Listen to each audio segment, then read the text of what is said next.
The first time the HOA president walked onto my property, she didn't even bother introducing herself. She just marched straight across my driveway holding a clipboard like she owned the place. I was in my front yard fixing a section of the fence when I heard someone clear their throat loudly behind me.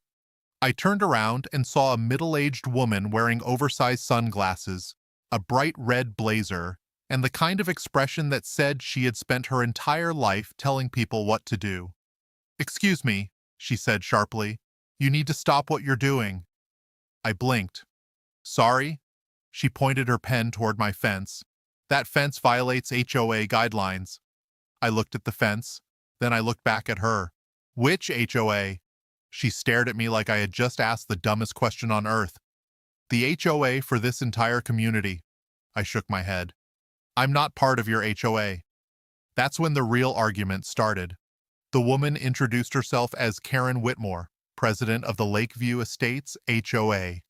According to her, every property in the surrounding area had to follow the HOA's rules. And apparently my fence, a perfectly normal wooden fence, didn't meet their approved aesthetic guidelines. "You'll need to remove it within 10 days, she said, scribbling something on her clipboard. I actually laughed. "I'm not removing anything." Her lips tightened. "You don't seem to understand how HOAs work?" "No," I said calmly. "I understand perfectly." Then I pointed toward the road. "My property line ends about 30 feet past that gate." Her eyes narrowed. "And?" "And your HOA boundary stops at the entrance sign 2 houses down."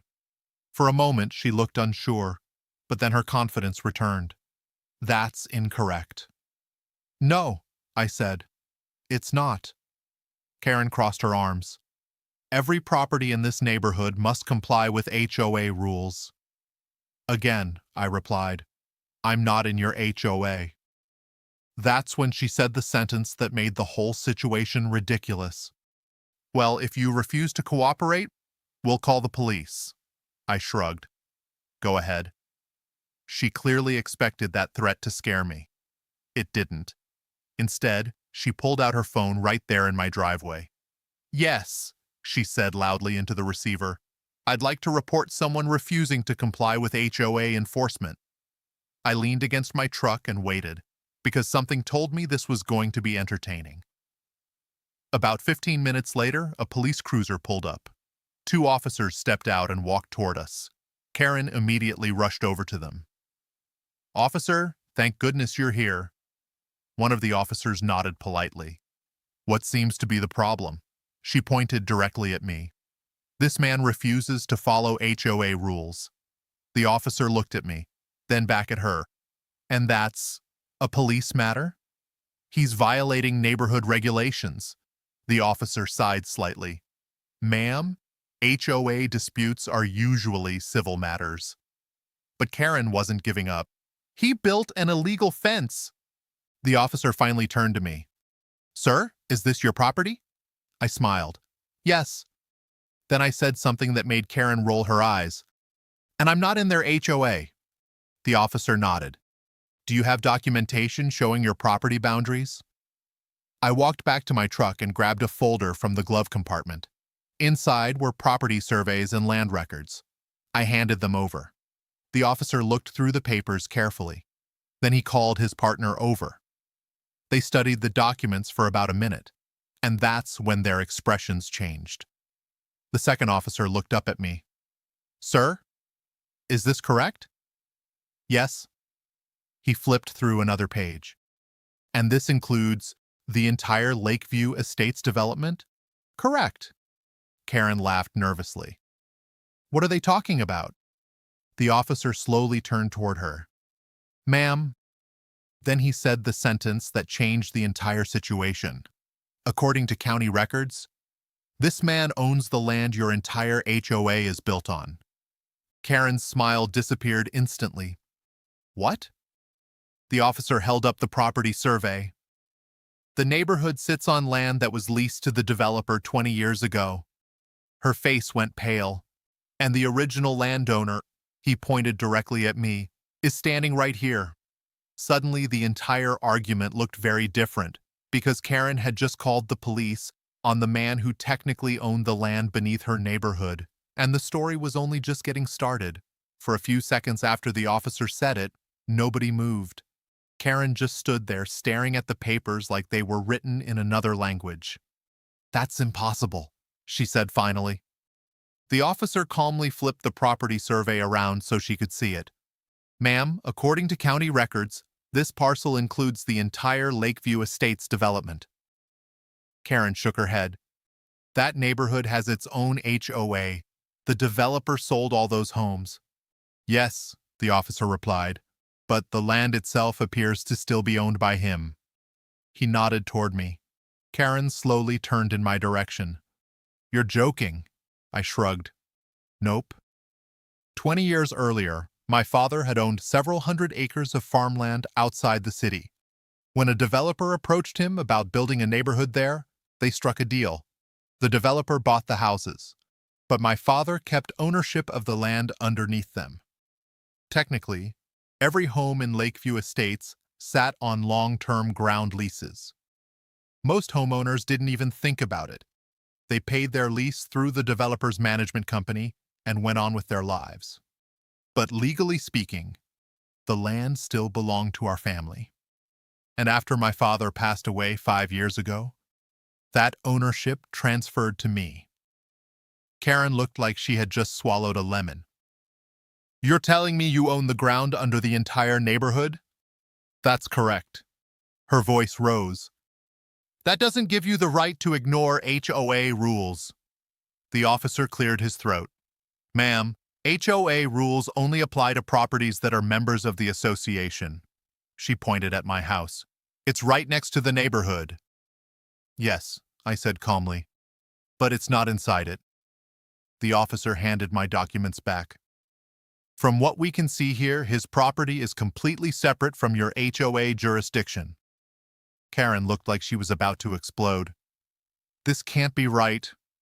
"Well," the officer replied politely, "you're welcome to verify it with the county." She crossed her arms. "Oh, I will." The police officers left a few minutes later. From their point of view, there was no crime, just an HOA argument that had gone way further than it needed to. But Karen didn't leave. Instead, she stood in my driveway staring at my house. "You knew this whole time," she said. "About the land?" "Yes," I shrugged. "Of course." Her eyes narrowed. "Why didn't you say something earlier?" I smiled slightly. "You didn't ask." Karen stormed back to her car without another word. But I had a feeling this wasn't the last time I'd see her. And I was right. Because less than 2 hours later, 3 cars pulled into my driveway. One of them belonged to Karen. The other 2 carried the rest of the HOA board. Apparently, she had called an emergency meeting. The board members walked up to the fence looking nervous. One of them spoke first. "Is it true? You own the land the neighborhood sits on?" "Yes." Another board member asked quietly, "So technically, our HOA sits on your property?" "That's one way to put it." The group exchanged worried looks. Karen quickly stepped forward again, trying to regain control of the situation. "Ownership of the land doesn't change HOA authority." One of the board members looked at her. "Actually, it might." She shot him a glare. Then she turned back to me. "Regardless, you still need to remove that fence." I almost laughed. "You're still worried about the fence? It violates community appearance standards." "Karen," I said calmly, "I'm not in your community." One of the board members whispered something to another. They both looked increasingly uncomfortable. Finally, the man with gray hair stepped forward. "Look, we may have gotten off on the wrong foot." Karen looked at him sharply, but he continued anyway. "If you really do own the land, we should probably discuss that." Now I was curious. "Discuss what?" "Well," he hesitated. "The HOA's ground lease agreement expires next year." For the first time that day, Karen's confidence cracked again. Apparently, the rest of the board had finally realized the problem, because if the land lease expired, the entire neighborhood depended on one person to renew it: me. And suddenly, The woman who had been threatening to report my fence was standing on land she technically didn't control at all. Karen forced a smile. I'm sure we can handle that through normal negotiations. I leaned against the fence. Maybe. But here's the thing. All 5 board members were now paying very close attention. I'm not feeling particularly motivated to renew anything. The silence that followed was almost funny, because now the HOA board understood something very important. Their entire neighborhood, their HOA rules, their authority, all depended on a landowner they had just tried to bully. And if they thought the situation was uncomfortable now, it was about to get much worse. Because by the next morning, half the neighborhood had already heard what happened, and the residents were starting to ask one very serious question. What happens if the landowner refuses to renew the lease? By the next morning, the entire neighborhood had heard about what happened in my driveway. News spreads fast in HOA communities, especially when the HOA president accidentally calls the police on the man who owns the land under their neighborhood. When I walked outside that morning to grab the newspaper, 2 residents were already standing near the fence waiting. They looked nervous. Are you the landowner? One of them asked. I nodded. Yes. They exchanged worried glances. Is it true the HOA lease expires next year? Yep. That was when the panic started. For years, most of the residents had assumed the HOA owned the neighborhood land outright, but technically they didn't. Their homes were built on land leased through a long-term agreement originally signed with my father, and that lease had a renewal clause every 20 years. The next renewal date? 12 months away, which meant something very important. The entire neighborhood depended on me agreeing to extend it. By mid-afternoon, more neighbors had stopped by. Some were curious, some were worried, but most of them were angry. Not at me. At the HOA board, because the board had somehow managed to start a fight with the one person who controlled the future of their land lease. One neighbor shook his head. Karen didn't tell us about any of this. Another added. She said the HOA owned everything. I shrugged. That's not how the paperwork works. Later that evening, the HOA board showed up again. All 5 members this time. Karen was still leading the group, but she looked far less confident than she had the day before. Can we talk? She asked. I leaned against the fence. Sure. The man with gray hair stepped forward first. Look, we want to resolve this situation. Karen quickly added, the HOA has always maintained a professional relationship with the landowner. I raised an eyebrow. Is that what you call threatening me over a fence? Karen ignored the comment. The important issue right now is the lease renewal. Finally, we were getting to the real problem. So, what exactly are you asking? I said. Karen took a deep breath. We'd like to confirm you intend to renew the land lease when the agreement expires. Behind her, the other board members looked anxious, because they knew what would happen if the answer was no. Without the lease, the developer's original contract would collapse, and the entire HOA structure could fall apart. I thought about the question for a moment. Then I said something simple. I haven't decided yet. Karen's face tightened. You're obligated to negotiate in good faith. I am negotiating in good faith. But the residents deserve stability. They deserve honesty too, I replied. And right now, they're learning their HOA board hasn't been very honest with them. The board members shifted uncomfortably. Because the truth was starting to spread through the neighborhood, residents had already started asking questions. Why didn't the HOA disclose the land lease situation? Why did the board act like they controlled property they didn't own? And most importantly, why did Karen start a fight with the landowner? The gray-haired board member finally spoke again. What would it take to renew the lease? That was the first smart question anyone had asked. I looked across the street where several neighbors were quietly watching the conversation. Then I said, I'm not interested in hurting the residents. Karen quickly jumped in. Then renewing the lease is the logical step. But, I continued, I am interested in making sure something like this never happens again. The board waited.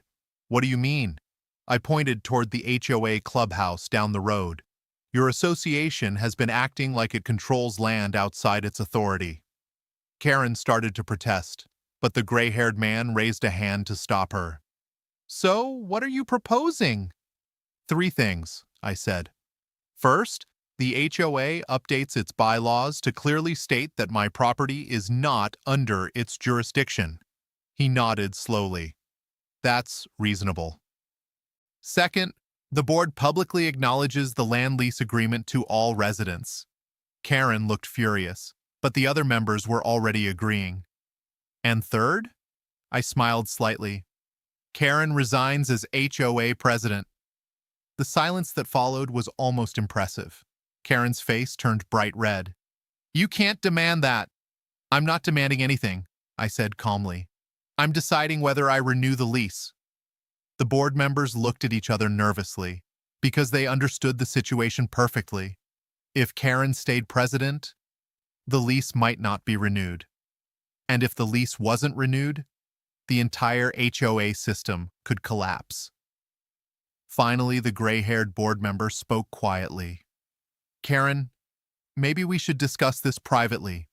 She looked like she was about to argue, but when she noticed several neighbors watching from their driveways, she stopped.